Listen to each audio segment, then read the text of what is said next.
আমি আজকে সবার সাথে একটি বিষয় নিয়ে আলোচনা করব। সেটা হচ্ছে বাঙালিরাই বাংলাদেশের বাধা। এই বিষয়টিকে আমি আপনাদের সামনে একটু বুঝিয়ে বলবো।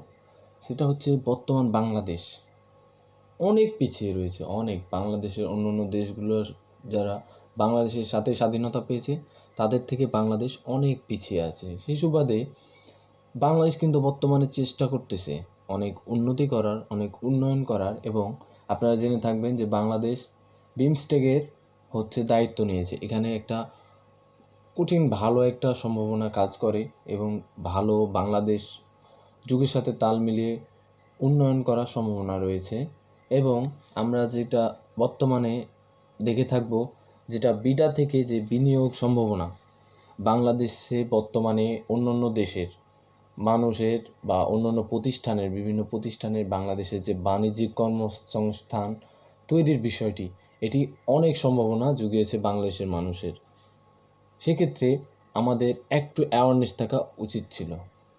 বাংলাদেশ কূটনৈতিক উন্নয়নে, সম্পর্ক উন্নয়নের চেষ্টা করতেছে, তারপর বাণিজ্য কেন্দ্র তৈরির বিশাল সম্ভাবনা রয়েছে এই বাংলাদেশে।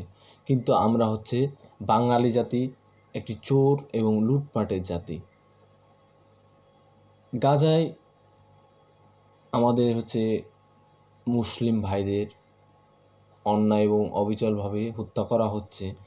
এর প্রতিবাদে আমরা ইসরায়েলি সকল পণ্য বয়কট করব। অবশ্যই কেউ ইউজ করব না, কেউ গ্রহণ করব না। কিন্তু আমরা এই বাটা বা ইসরায়েলি বিভিন্ন ধরনের পণ্য, যে বাটা, কোকা-কোলা, 7 আপ না হলে আমাদেরই দিন যাচ্ছে না। আমরা এগুলো ইউজ করতেছি, আমরা এগুলো রেজিস্ট্রেশন করতেছি যে হ্যাঁ, এগুলা মালামাল বাংলাদেশে থাকবে। বাংলাদেশ সরকারের দৃষ্টি আকর্ষণ করা উচিত যে এসব মালামাল যেন বাজেয়াপ্ত করা হয়। কিন্তু তার আগে আমরা এই যে দোকান ভাঙচুর করতেছি। আরে ভাই, দোকানটা তো তোমার আমার ভাইয়েরই, বাংলাদেশের মানুষের। ওকে সরকার থেকে ব্যবস্থা নেওয়া হোক যেন এগুলোর ব্যবস্থা না হয়।